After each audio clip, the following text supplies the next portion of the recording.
All right, so we get to start Unit 2, Lesson 1 today. That's right, we get to do relations and functions for all of you people watching my videos for no particular reason other than just to know more math in your algebra class. So, what is a relation and a function? So we're going to kind of go over like what that is. So what I'd like you to do right now, if you are following along, we're going to make a couple of maps, okay? A couple of maps right here, just mapping. That's not very good.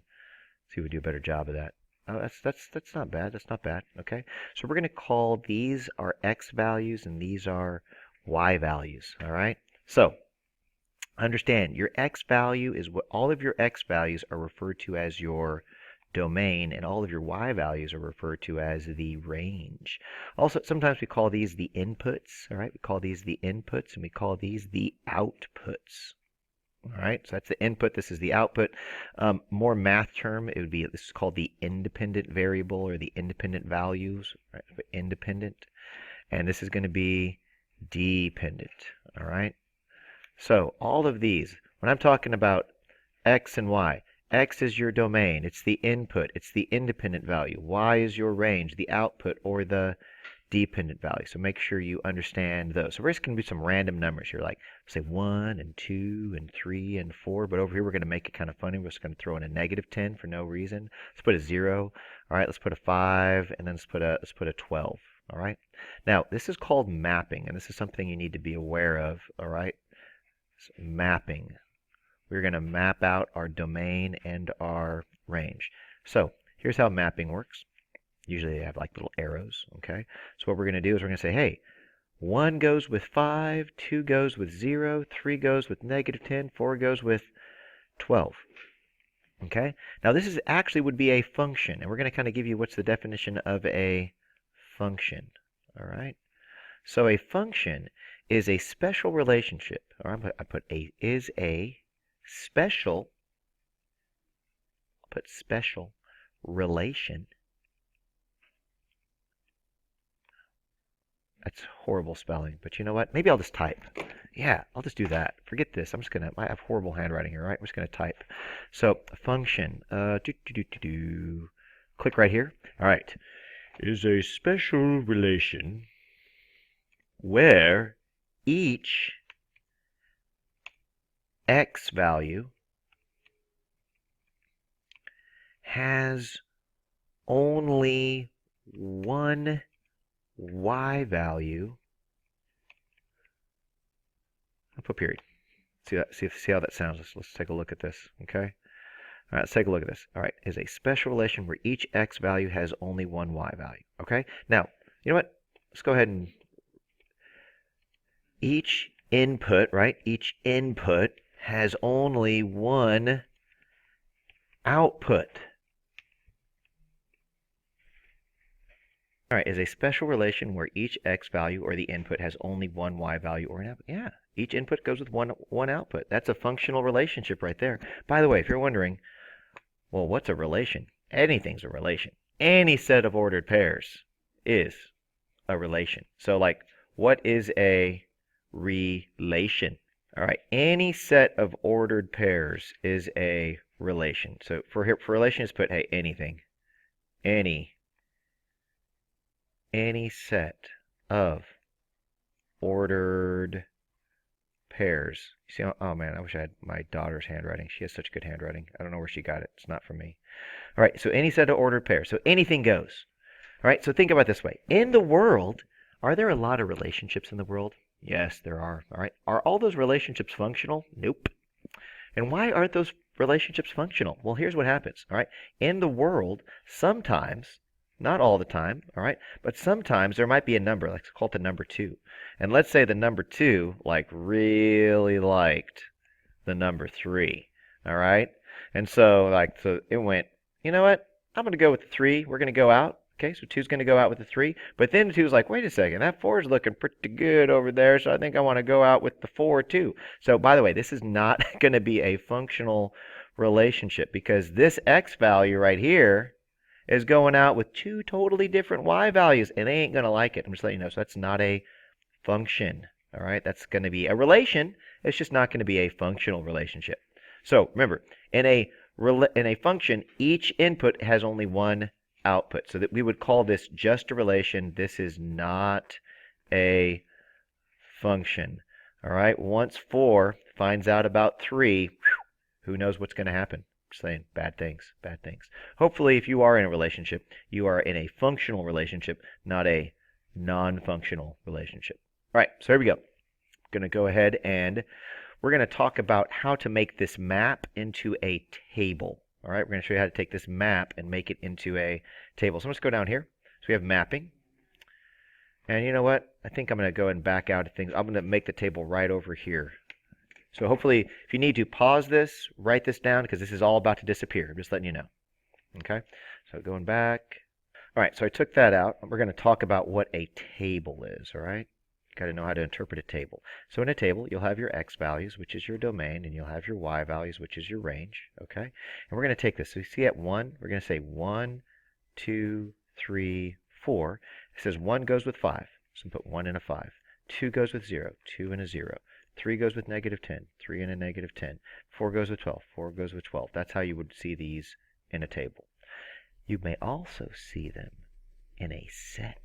You're like, what? In a set? Yeah. What's a set? So here's a set bracket, all right? So that's a set. So if I said, what's the domain in this set? So the D represents domain. The domain is 1, 2, 3, 4. So I'd say the set for the domain is 1, 2, 3, 4. All right? Well, so I'm going to put that. That means set. So what would be the range? What would be the set of the range? Well, in the range, we list it from least to greatest. We're going to start out with the negative 10. And then we're going to go to 0. Then we're going to go to 5. Then we're going to go to 12. And oh, that's not a very good set bracket right here. All right? Still a horrible set bracket. Come on, dude. Seriously. Draw it. There we go, finally. So that right there, this also represents the set for the range. Ooh, one more thing. Ordered pairs. You could see them as ordered pairs. So here we go. So here's a set of ordered pairs. Here we go. We got a 1 and a 5. So put 1 and a 5. And then we got 2 and a 0. 2 and a 0. And then we have, what, 3 and a negative 10? 3 and a negative 10. And then we have, what, 4 and 12? 4 and 12. So here's a list of ordered pairs that all go with the exact same set of numbers. So here we go. Here's a map. Here's a table. Here's a set. Here's ordered pairs. Here's the definition for a function. All right? A relation's anything. Anything goes in a relation. But remember, not all functions are going to be, not all relations are going to be functions. Each x value has to have one y value. Whew. Okay, so now we can also have things in a graph. All right? So how do we see it in a graph? See this 1, 5, 2, 0, 3, negative 10, 4, 12. So I'm going to go to Desmos real quick. It's a great application to show you guys graphing stuff. So we go Desmos. We're going to open it up. We're going to build a table. It's going to be pretty cool. Hold on. I got to hit plus. We're going to make a table. All right. So let's take a look at our table. We got what? 1, 5. So I'm going to put 1, 5. Hey, look, it plots it. Sweet. 2, 0. Look at it. It plots it. Are you kidding me? Desmos like just plots things for us in case we don't know how to write ordered pairs. Heck yeah. Look at 3, negative 10. Wait, I can't see it. I can't see it. Zoom out a little bit. There it is. See, there it is right there. 3, negative 10. And what do we got? 4, 12? All right. 4 and a 12. So this is what ordered pairs would look like. So this is a functional relationship. Now, how could I make this a non-functional relationship? Well, watch. If I put a 4 and say a 1. Look at this. 4 goes with 12 and a 1. This does not pass what's called the vertical line test. You're like, what the heck is the vertical line test? Well, I'm about to tell you what the vertical line test is. If you just listen, just wait patiently here. Okay? The vertical line test is if you cross those dots more than once, that is not a function. That's me pounding on my desk, letting you know emphatically. Let's try it again. Ready? Emphatically, this is not a function. Okay, so now does this pass the vertical line test right here? Heck yeah, it does. Does this pass the vertical line test right here? Yes, but this doesn't, so that's why this would not be a function. So how could I keep that? How could I make it into a function? Just take away that 4. Boom. Now this is a functional relationship because each of them has only one y value. Whew. So quick, here we go. We're going to identify things, but hold on. I got a student who's raising his hand, so I got to go help him. I'll be right back. All right, so what we're going to do is we're going to go over these little relationships here, see if they're functional or not functional. So here's a little trick you can do when you're trying to evaluate whether something's a function or not a function. Okay, look for any repeating x values. So look for a scan here. Ooh, see that 3 and that 3? So 3 goes with 2 and 3 goes with 3. So what we're going to say is no, not a function. Okay, now if it says explain your reasoning, it's not a function because each input's supposed to only have one output. Or hey, we have repeating x values of 3. Let's scan over here. 3 to 2. How about this? Sometimes you just highlight the domain. Just highlight the domain and see if any numbers repeat. Nope, no numbers repeat. So yes, this would be a function. So I'm going to put this is a function. All right, that's a function. All right. Well, we already kind of know about mapping. Remember in mapping, if a number goes to two different numbers, like if 3 totally has the hots for 2, but then it has the hots for 3, that's not good, man. That's not good. That's not going to be a functional relationship. That'd be bad. Okay, right? Yeah, totally bad. All right, Edgar agrees. So right now, I want you guys to know that 3 cannot go with two different numbers. 3's got to make a choice in order for it to be functional. So we're going to say no, not a function. All right, but here, each x value technically has one y value. All right, so I realize it's not necessarily a two-way street, but this is a functional relationship because technically 3 goes with 2, 4 goes with 2. However, each x has one y value. Notice x does not repeat over here. So this would be yes. This is considered to be a mathematical function. All right. And moving down. All right. Oh, E and F. Let's take a look real quick. Nope, not a function. There's the 3 and a 3. Here, everything is all different x values go with different y values. Okay. All right. So this is a function. This is not a function. Okay. Ooh, vertical line test. Vertical line test. This does not pass it. Oh, let me try to do a better job. Does not pass the vertical line test. Whereas this one, everywhere I put it, it passes. It's got to pass at every single point. Here, it passes here, and it passes here. But you'll notice, these right here are the same. That's the same input. That's the same input, but it has two different outputs. Okay? All right, so here we're going to identify whether it's a function, identify the domain and the range. So here we go. I'm going to put D and R. And what we're going to do for the domain is I'm going to highlight the domain in blue, and I'm going to highlight the range in green. So let's see if we have any repeating x values, okay? -4, 5, 0, 1, 8. Nope, no repeating x. So this is a function. So we're going to say, yep, you are totally a function. All right, so what is the domain? Let's go from least to greatest. Let's go from least to greatest. Oops, start with -4. Then we're going to go to -2. Then we'll go to 0. Then 1. Then 5. And then 8. And that's the end. All right. So we went from -4 to -2 to 0 to 1 to 5 to 8. 1, 2, 3, 4, 5, 6. 1, 2, 3, 4, 5. It looks like we got all of them. Now we're going to go on to the range. So the range is the set of, let's go from least to greatest. Scan. Oop, -7. Looks like that's the smallest. Then it goes to -2. Then I think we got a 0 here. We got a 0, and then we have a 5, and then a 6, and then a 9. 5, 6, and a 9. So my suggestion is, hey, sometimes just color coding it makes it easier to see. And yes, please work on your brackets. And I'm not talking to you. I'm talking to myself.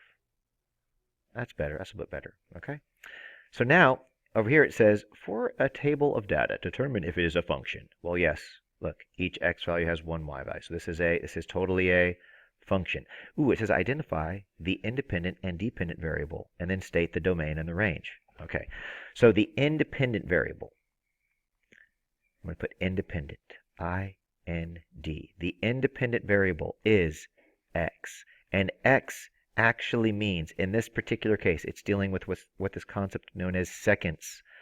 So the independent variable represents seconds. The dependent variable, all right, the dependent variable represents your y values, and the dependent variable represents temperature.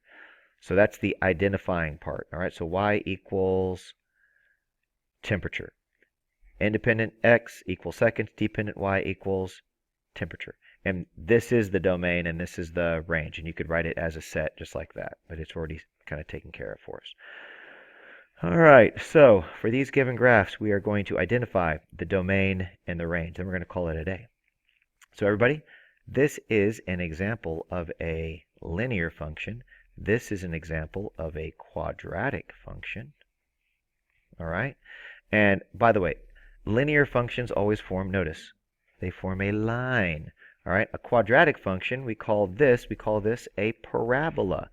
Now, I realize, if you lived in Texas, sometimes I've heard it called a parabola, but this is called a parabola, all right? Well, I would love to finish this video on talking about the domain and range of linear and quadratic functions, but I'm going to have to wait. So look ahead for the next video, which will specifically deal with domain and range of these four. So here we go. Here's a teaser. Look at that. There's a teaser. We're going to do all the domain and range of that. Y'all have a good day. Bye.